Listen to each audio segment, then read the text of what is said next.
when Yes. both of you reached out to me about this podcast. Since then, I've been sharing with my family and all of that. My 9-year-old, being inquisitive as she is, she started probing again as to what product management is about. And to my amazement, she Googled, she asked ChatGPT, and from my calls, she put together 2 or 3 pages on what product management and what a product manager does. My point being, when she put that 2 3 pages, it's pretty spot on in terms of what product manager does. A 9-year-old can do that with the resources available today. A product manager in his or her profession now need to up their game in terms of being in the know. First of all, thanks for having me. Sharing my experience and doing whatever small I can to help the product community is a passion of mine. So thanks, really thanks for having me here. Right now, I'm a senior director of product at Walmart, specifically Sam's Club, which is the warehouse model for the retailer. So, what I do is I lead a team of really great people to create products that solves challenging business problems. And at the moment, I'm focused on data and finance space. Up until very recently, I was in supply chain and data. And my foray into product management was through product consulting. And I did that with Walmart International for about 8 years or so, where I got the opportunity to work with all the international markets that Walmart has, about 11 or so at that point in time. After doing that for 8 years is when I got an opportunity to work for Sam's. And I lapped it up with both hands. It was a great opportunity. And been in that space for in the same company, in the same team for about 4.5 years now. And prior to all of it, going way back, mechanical engineer by profession, but then didn't work much in the space like most of the people who started off at that point in time in India.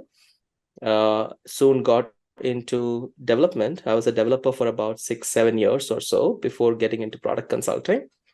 And one thing that I'm keen on is continuous learning. So part of it led me to take my executive masters of business administration in business analytics from the University of Arkansas here in near to where I am right now. So that's a bit about me. I work uh, as a product manager in Walmart, specifically Sam's Club. And last 8 years, I've been doing product management. I'm very fortunate, right, to have Jitin with me right now because he has served as mentor, right, and my manager both, right. So at Walmart, so last 2 years, I've been working here, solving problems for the supply chain. Before that, I was working on payment space. So Paytm and IND Money were the two places I worked at. Paytm I solved for the consumer app problem, and IND Money I worked on solving the lending problem. This podcast, you can think of it, is structured in three parts, right? For the initial PMs, they'll get an idea of what product management is all about, right? Yeah. How to get into that space. Second is about the mid-stage PMs, right? I mean, who are essentially aspiring to kind of progress more along the role, right? And Uh, finally, we'll touch base upon the leadership aspects, right? How you can progress even within leaderships. There are multiple levels, right? How you can actually progress upon there. So we'll try to touch all three parts there. the very first point, we'll start by talking the initial journey for product managers. So here is the classic one for you. Okay. So there are various definition over the internet, understanding around what what product management is, and what do product managers do. So I would like to know your thoughts and your understanding of product management and what do they actually do. I'll start off with a lighter note and get into the specifics of it. Okay. Sure. So the way, and coincidentally, this was a question that my 9-year-old asked me a while back. Okay. As to what do you do? I see you in calls. And just a side note of it, I took her to office one day and she saw candies, she saw soda, and so she was more intrigued by, okay, does it come with the territory? Okay. So the way I explained it was that in simple terms, for those who are uninitiated, it's like herding cats. Okay. What I really mean by that is there is a lot that a product manager has to do. And in terms of um, understanding what a user needs. At the end of it, in its nucleus, what a product manager does is understand what is a problem and define that, and then get the help of others to solve the problem. Okay. That's, if you ask me to dumb it down really to the nucleus of it, that's what it comes down to. Now, that has got a lot of nuances to it, a lot of complexities to it. And if you scale it to a $85 billion SAM's business, whom I'm part of, then it compounds the problem, right? Yeah. But it comes down to empathy towards your user. And I just don't mean a business user, right? I mean, yes, they are the ones who you cater to, but you have to have empathy towards your developers, to your UX designers, to your sales team, to your legal team, everybody, because you are the glue that holds it together and makes them understand the purpose of doing something. So I mean, taking up this format only, right? I mean, the way you mentioned, there are certain things that product managers juggle up. So the very first thing I would say, talking about the skill sets, because since you mentioned, first thing you were on calls mostly. I mean, your daughter saw you on calls, and empathy you talked about. So somewhere we are touching on that point. So according to you, what are the most essential skill sets are required to be a product manager? Depending on the level you are in your career, things will change, but I'm going to cater to someone who is intrigued by this profession, one, or who is starting off as a product manager, right? For Yeah, others, I'm assuming they would have figured it out. Okay. And again, it's in no means an exhaustive, these are the top three, but in my mind, these are the non-negotiables. Okay. okay. One being extreme ownership. You need to own the entire life cycle of your tech product development. And with that comes a lot of influencing without authority. What I mean by that is, just to expand on that, is you want your engineers to do the best in terms of coding and translating what you've given them. And you need to convince them as to why they have to do it. Like, why do you have to spend day and night to code something, right? Yeah, And you have no control over their thought process. They report up to a different channel. That's where the organizational dynamics comes in. So that ownership need to be there, where you feel that you are the owner for the product, irrespective of who does the job, whether it's the UX, engineers, or your team. yeah, Second would be strong bias for action. Okay. To give you some practical challenges, you might be developing a product, yeah, but your sales team might not be even impervious to something that's happening. So you cannot just leave it onto your sales team and say that, oh, they need to now come on board and, hey, sales team, do your job. That's not the way it works, right? You have to handhold them, take them along, make sure that they are bought into that purpose of what you're doing, going back to the purpose that I was talking about, right? And third is, it's more about thinking big. And this is the most hard one for you to articulate or to assess in someone. When I say think big, it doesn't mean that I need to colonize Jupiter tomorrow, right? That's also thinking big in certain regards, but it's about how do you ground yourself in a reality of thinking big? What is possible? And can you think beyond the spectrum that is provided to you by connecting the dots? Three things: extreme ownership, strong bias for action, and the aptitude to think big.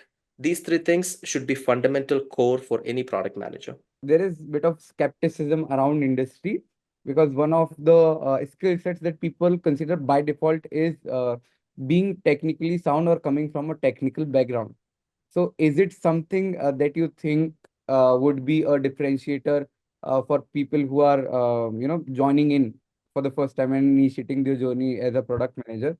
Is it something which is really required, or they need to be a engineer before becoming a product manager? Your take on it?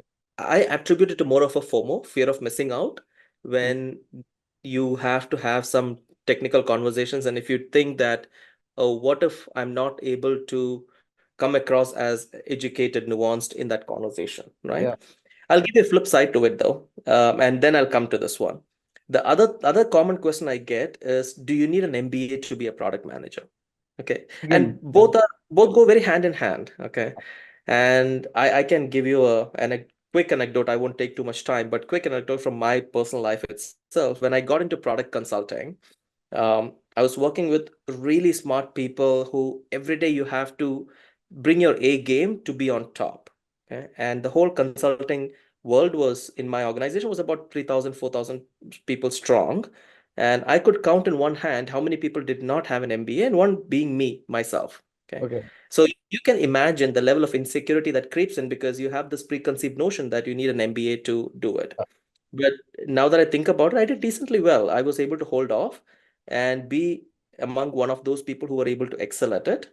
So the reason why I share that with you is having an MBA or having a technical background are not prerequisites for being a good product manager. What is required is, do you understand the problems? Are you able to nail down to your first principles and go back and unwrap the things in a way that you understand that fundamental part of what you want to solve for? Okay. Yeah. Yeah. And I think the questions comes from the fact that, and this is the same reason why we do engineering as well, right? We're not, yes, we do it to get the 4-year degree, but aside from that, it is to condition our brain to think certain way, Yeah. right? Totally. And I think if you are observant, if you have that learning mindset, you can take that in your career, you can grow that on a day-to-day basis, and and you can, how do I put it? You can plug that gap, and you don't need to say that, okay, I've been a developer, so I'll be a great product manager, right? That's a very misleading thing that's put out there. You are leading products right now. For you, if resume comes, right? I mean, when you are reviewing for a role, right? Do you actually look at the degree part a bit as one of the filters or not? Because that's one of the things, right? Which we have also realized during our program. Also, a lot of people ask that, right? Is that a filter criteria in some sense or not? Yes, and I'm gonna give you a very personal opinion about it, which others might completely say that, okay, he's gone bonkers. But I don't, most of the time I don't even look at the degree. That section that says that whether you have done a bachelor's or master's, I don't even look at that because I trust my recruiters to have vetted that, right? If getting into an organization like ours, like Walmart, you need a bachelor's degree is a given, right? At for product management level and all of that. So I would expect them to have looked at that. And so my job is not to probe you or to ask you about your academics, right? I mean, you can be great, you can have 4 out of 4 GPA and suck at product management. Okay. And converse is also true. I mean, you Yeah. can have a 2 GPA and be a great product manager. It's about the experiences that you bring in. If not, Yeah. I mean, so one more thing I'll add is I'm so happy it's that way. If not, I would have lost out on this game long time back. I was not a star student, right? Yeah. And all the people with 4 GPA would have been stellar at everything that they do. And that's not the real life how it works. As a product manager, how you keep up with the trends? I mean, as of now, the AI is taking everything, sweeping up the whole space, from Devin to, co-piloting everywhere. So is it something where product managers need to be afraid of, or is it something that they can leverage for their end? So, or you could say it's a more of a double-edged sword. What's your take on it? During my initial part of my career, things were pretty static from a digital transformation standpoint. You had internet during my late school days, early college days, and then came the social media rush with Google Plus, with Facebook, and all of that. But now it seems like every week something new is coming up, right? And it's incredible to see the breakthroughs that happens in technology, and it became mainstream. I mean, Gen AI, for example, has reached a tipping point where everyone talks about it. Okay. But not everyone who talks about it understand what it means, but it became a mainstream culture, right? So as product managers, I think uh, it's challenging Hmm. that everyone has a say in how to solve it without understanding whether a new technology is really the solution for it or not. So in that regard, I think the life of a product manager has become a little bit more challenging, where you now have to understand it, to educate others on is it really the right fit or not, right? Because that forms your part of your job as to is what is the problem and what are you trying to solve and why do you have to solve it. So in that lens, I would say that yes, you need to be very much in the know and you have to keep yourself updated about it. Then, right, if I just look at your career overall, right now, you have actually worked on core supply chain products, right? Then moved to data products, and now AI and finance, right? Now, four extreme deep tech domains, right? Each one being like really, really, they have depth, right? And you have to be really into it, right? So, how do you adjust your gears, right? What are the actionables for people to kind of absorb things faster, right? Is it a methodology you follow? I attribute my career as a happy accident. Okay. None of it, what happened in my career, was by choice. It kind of happened, and I was happy to be at the right place at the right time. But there are certain things that I firmly believe in, certain deep understanding. How do I put it? Some things that I acquired over the period of time. One is being a student of the trade. If you're a product manager, be a student all the time. Never think that, okay, I've got it figured out. I have 20 years, personally speaking, I have 20 years under my belt. And if I became complacent, then tomorrow somebody's gonna pass over and say that, okay, I've got this figured out, right? Second piece of it is, and this maybe I'm wrong, completely wrong here, but I think it was Bill Gates or someone who said this a while back, and I never understood it for a while. It was about if you're given an opportunity, grab it and then figure out how to do it. Okay. Maybe it's somebody else who said it, but I firmly believe in that. What would you be your take on the future of product management? As we already discussed about the trends and keeping up with the trends. So, moving forward, there are various industries, right? Fintech is booming, then supply chain management is different, then e-commerce is also there, right? So, what's your take on the very specific part of, future of the product management? See, here's the way I see it, where if you have your fundamentals right, Mm-hmm. about again, I can't stress enough how first principles plays into it, or how being in the problem space all the time for product managers is going to be really critical. I think having those fundamentals in place is going to be of paramount importance for a product manager. But the rate of learning that now a product manager has to go through is probably 2x, 3x from how it was when I started my career way back in the early 2000s, right? Um, that is because, like I said, everyone has a say in how ChatGPT or AI is going to solve all your problems, right? Yeah. Now, the burden of defending it as to why it cannot is now lies with the product manager, right? And that's not going to be a favorable opinion Yeah. because everything that you read around you is that it is going to solve a lot of things, and rightfully so. When the time comes, as with any technology, it goes through a curve, but the challenge becomes nobody thinks about the scale, the magnitude, the cost factor of it, the computing cost, the token cost, things like that, right? When specifically talking about AI. So, and AI might not be the solution for everything, even though that's the buzz of the hour.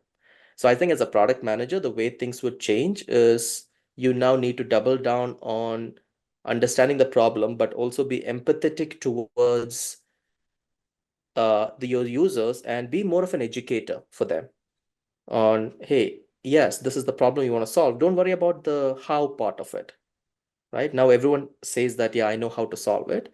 And yeah, I know it's not a great answer, but it'll be interesting to see how things unravel in the next few years. Next question that I have, it's one of the important questions, one of the first questions I would say is identifying the right problem, or approaching towards the problem discovery phase, right?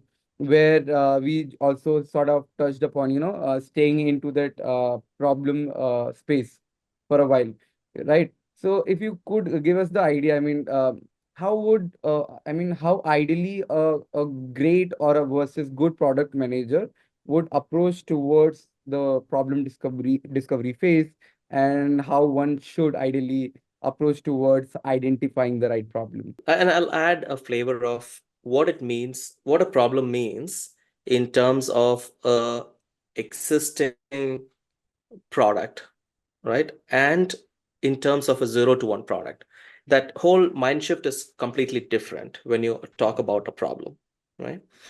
Um, the the reason or the way you find out whether a problem is worth solving for always need to come down to the data that it backs. And I'm talking from the day-to-day life, and I think everyone who are listening to this podcast might equate to this, where as a product manager, everyone comes to you with problems that need to be solved, or you go searching for a problem, right? And Yeah. most of the time, it's anecdotal, it's emotional response that you get. Hey, I'm not able to do ABC because of XYZ, right? So it's very important for you to ground yourself to do your work, going back to first principle again and to understanding the fundamentals. I'm assuming here that the foundation is already in play. Is does the data back your narrative? Okay, does the data tell you that yes, this is a problem to be solved? There are hundreds of problems that we need to solve in a particular organization, but which one should you put weightage on? Because we are now talking about a function of resource and bandwidth, right? And there can be two scenarios to this. One is you as a product manager or existing product manager are managing a product that has been in existence for a while. It can be a consumer facing, supplier facing, or an internal facing product.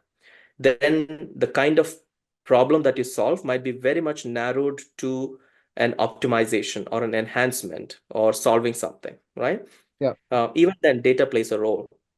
But when it comes to a 0 to 1 product that I'm talking about, where it's very abstract, you first need to now articulate a vision of what the product is about.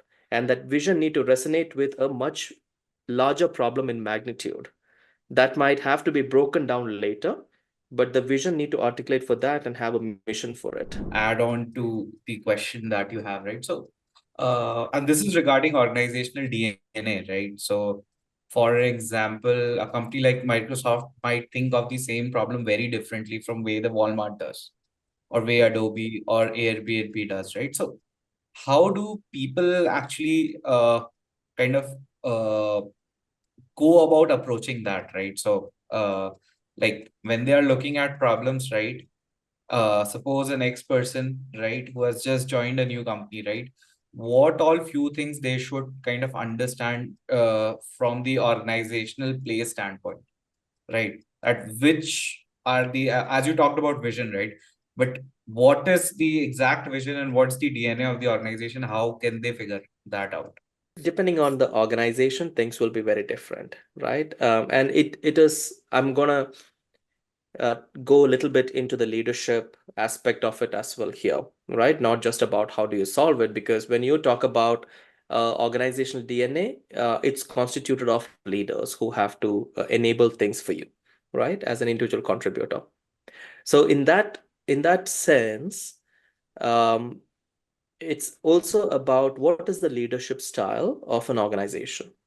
Are you being product led in the mindset? Okay. So being product led, again, just to expand on that particular piece for the audience, being product led doesn't mean that a product manager is sitting in the forefront and calling the shots. Yeah. It's about everyone thinking about the problem, an engineer coming in and talking about the problem first, understanding it to the essence, a UX designer doing the same thing along with the product manager, right? Even the business partners crystallizing that nugget for you, right? If you have that, it's half the battle won. Then things fall in order. If it's not the case, then it's like swimming upstream. You always have to work through the challenges of an organization. So if you would quickly give an idea, it will be great to understand what is it that is expected out of a product manager at various level, like at initial stage of the career, then transitioning while into the mid phase of the career and taking it towards the leadership phase. where you are transitioning into a leadership role. So what is it that an organization expects out of you, and how you are going to fulfill it basically? So if I look at someone who is starting off new in product management or someone who is an individual contributor, what's really important is that you do the product management functions right. What I mean by that is you should have a good grasp on the problem and you have a good grasp on the requirements on what need to be done to solve the problem, but more importantly, measuring the outcome once something is launched. Yeah. Um, and not be afraid to pivot and say that, yes, this did not work. Let me try something else.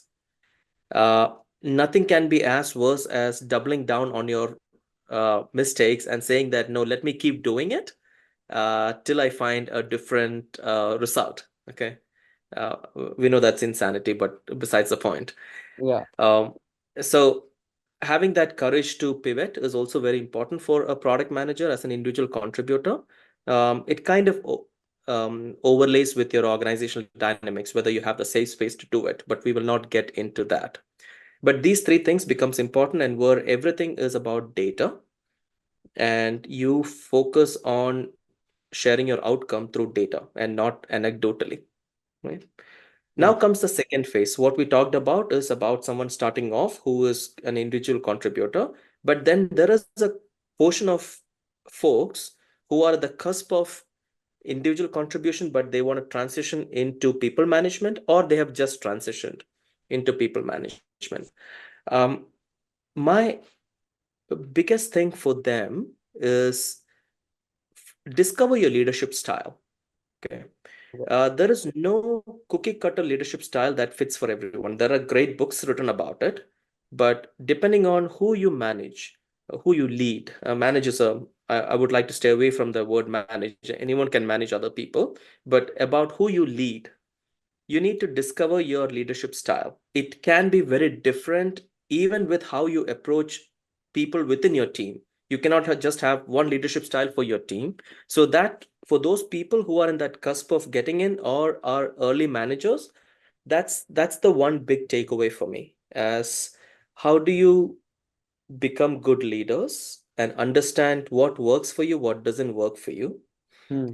Uh, and third piece of it is you're there, you've made it. Now you're looking for more of a CXO kind of a role or leadership kind of a role, right? That is the third piece, third component of it. Yeah. Um, Storytelling is, I mean, I can't stress enough how valuable storytelling is in that space, right? Um, there is a case to be made that it cuts across all three, but more so important for someone who is in the leadership role, where they should be able to articulate the value your team brings in terms of your organizational strategy, in terms of what the vision of the organization is. How does it play a role, right? Simply put, when you tell someone something, the question you need to answer is, so what? I mean, why should I care, right? I mean, being very blunt about it. Yeah. Uh, so that's Yeah. so you have and one thing that everyone across these three different stratas of your career, Yeah. one thing I have realized myself is when you can easily be sucked into your own world of your own product, right? It's worthwhile to step out a little bit and understand the outside in perspective. And that's where this why should I care comes in. So since leadership plays a very important role, how Walmart recently got into top three as well, right? And at initial stage also we talked about how it it shapes the whole structure of the org, right? So presently, if you were to suggest, like, what are the skill sets, or one can work on, or things work and one can work on to build such a leadership skills that eventually can help to build such a large scale, or right, things that people can focus on in leadership terms. I think from a leadership standpoint, if you aspire to be a great leader, um, again, my personal experience, right? First is going back to the servant leadership. It's um, it's a mindset. It's about it's about even being a little altruistic in terms of enabling your team to do the right thing. Very different from what you hear from a corporate leadership, right? The preconceived notions about corporate leadership is you take charge, you pave the way, you do things. This is the way we do it. But servant leadership is very much it's an essence of enabling your team, empowering your team, doing it, right? I think that's of paramount importance because you would see that it works. I mean, if it works for a Fortune 1 company, there is no reason why it should not work, right? Second is more of a personal thing, is about being secure about yourself.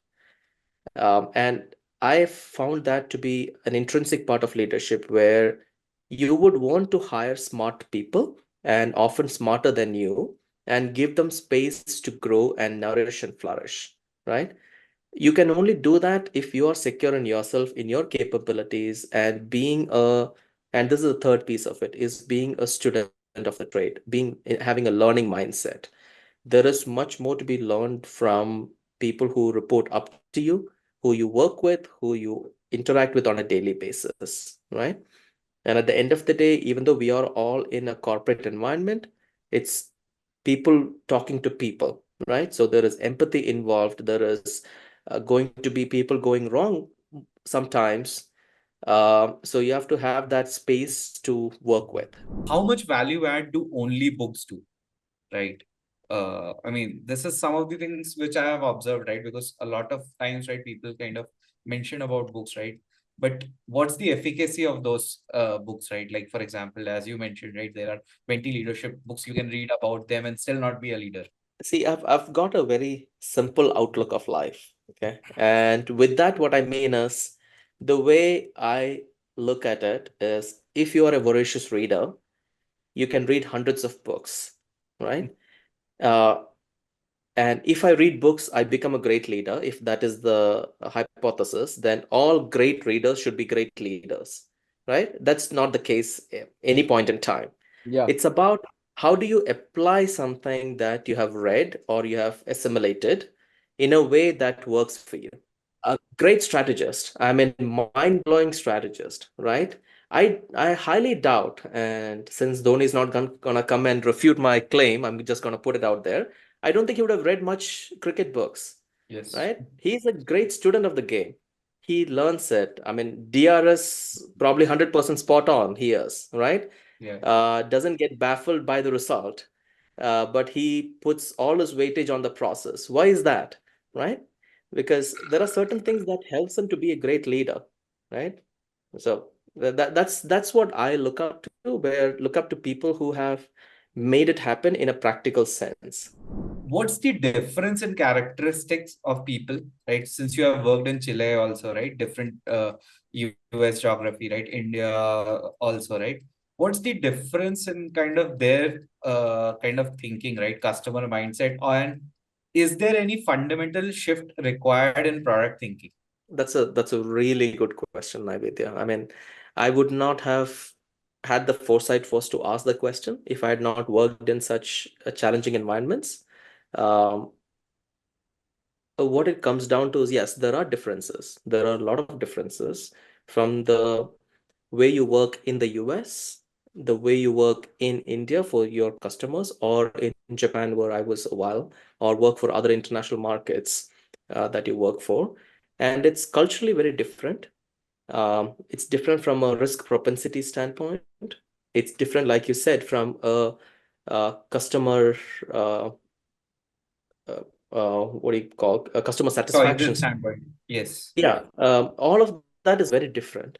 But as a product manager, going back to empathy and your first principles, if you got those things straight, then it's just small variations and calibrations you have to do on your skill set to cater to those needs, right? Because people are, and you're not working to solve a problem. Problem is not materialistic in nature. What I mean by that, it's a people, right? You're making someone's life easy. So you need to think of it that way. It's not about you're doing something for the organization. You're making your peers' life easy by giving them a tech-powered solution. So as long as you keep those fundamentals in place, then irrespective of who you work for, work with, or which culture or geography it is, things can be adapted pretty quickly. The community-based question quickly, if you can summarize and share your experience around, will be like 4 to 5 community questions that we have, and also one of the majorly searched over the internet sort of questions. So one is like we talked about a lot of decision making and then gut feeling as well. So the very first thing is like, how do you navigate through the decision making when you have the conflicts between the database decision making and the intuition, or the gut based decision making, and it's at the par. You need to have some amount of data. You cannot just go by intuition. The I both mean, worlds. that would be like, yeah, taking somebody off the street and asking them an opinion about what you do, right? So there should be some level of data, but when I say intuition, that comes from experience. Yeah, So it's not totally off base. It's tethered to something. it seems like it's like a chicken egg problem. I mean, you take the decision, you get the experience, then you get the gut to say this is intuitive, and then you're back to square one, working Yes. working on to the data. Yeah, and this is where whether it's data or intuition, and you go down a path, right? Let's say you make a decision, you go down a path. One other thing that I I tell my folks is don't be emotionally attached to your product. Okay, we tend to do that quite a lot. Right. Um, Look at it for the need of the hour. If you have to pivot, you need to pivot. Yes, you would have put 2 years into it, and you did exceptionally well. Doesn't mean that you have to keep continuing to do the same thing if the results are not in your favor. What advice do you have for product managers who are looking to climb up in their product leadership roles? Coming from a couple of years they have been into the product role, and like, what is the best piece of advice that you would like to share? I always find myself under pressure when you ask for advice. It's simply this: if you want to grow up in your career, first prove yourself that you can do the next level job in some form or fashion. Okay. Okay. That instills a confidence in me if you are coming to me that, okay, you have done something that you prove that you can do it, rather than telling a leader that, yeah, put me into the next level and I'll do it for you, right? Um, Action speaks louder. So try doing that. And it should come from a area of passion, not just because you want to climb the ladder. A quick rapid fire around a fun trivia questions. We have 3 to 4 specific questions. So just one word for all the questions that you will choose. Okay. So product management at a big company, big org versus a startup. The quality of work and the people I work with. Doesn't matter what the size of the company is. Awesome. So That's actually a very good one. yeah, but the answer went into the Gautam Gambhir style. But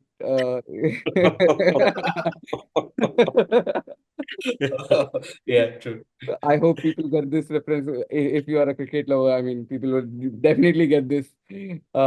So best product you have used so far, and 3 reasons that you have been using them again and again, again and again. It could be as simple as WhatsApp, and as vague as you could say, I've been using this Oral-B toothbrush for some reason. In US, many people are familiar with it. It's called TurboTax. Okay. Yeah. It's a People. software used for filing your tax returns. Okay. And this is the tax filing season, so it's fresh in my mind. But the reason why, as a product manager, when I look at it, the reason why I like it is it's used once a year for filing your taxes. There is a reason why I go back to that, or a lot of people go back to it. It's so simple, it's intuitive. It With clicking of a few buttons, it navigates you through the complex United States tax structure and enables you to file the taxes in a couple of hours, depending on how much you have to. And they keep every year when I go back to it, there are new features in it. There are new things that have made it more simpler, which I would not have thought that it can be made simple. And you know how, if you're in this product space, you know how incredibly hard it is to hold on to your customer if they are using it only for once a year, right? That's right.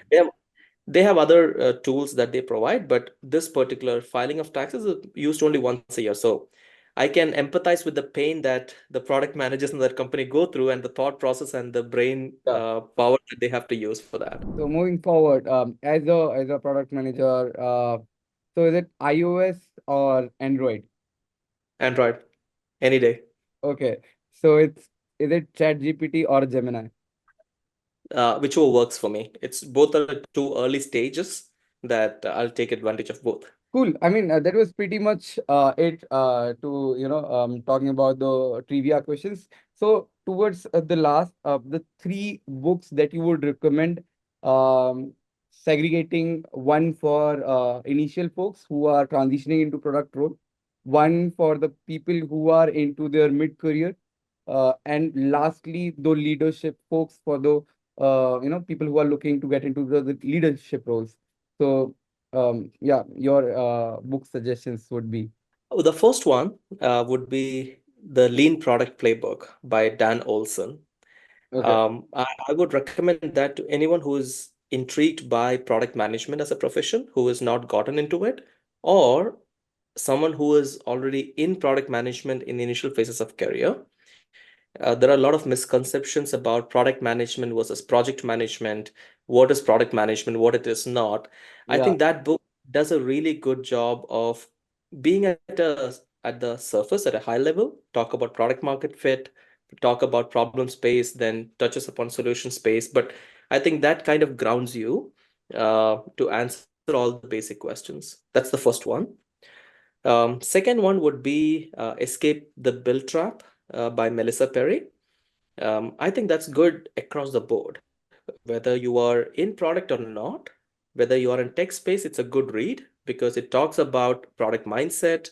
It talks about how do you don't fall into the trap of a waterfallish way of development, way more outcome driven and all that. I think that's a well articulated book for that space and really good for your mid-career people to check yourself and make sure that you're going in the right track, right? Third one, again, I've picked these books as very generic so that it can cater to wider audience. But the third one is called the Weekend Language by Andy, I think it's Andy Craig and Dave Yeoman.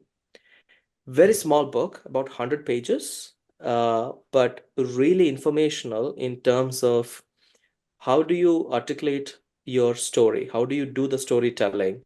The basic premise of the book is why do you use a different language during your weekdays and a different language with your friends and weekends, right?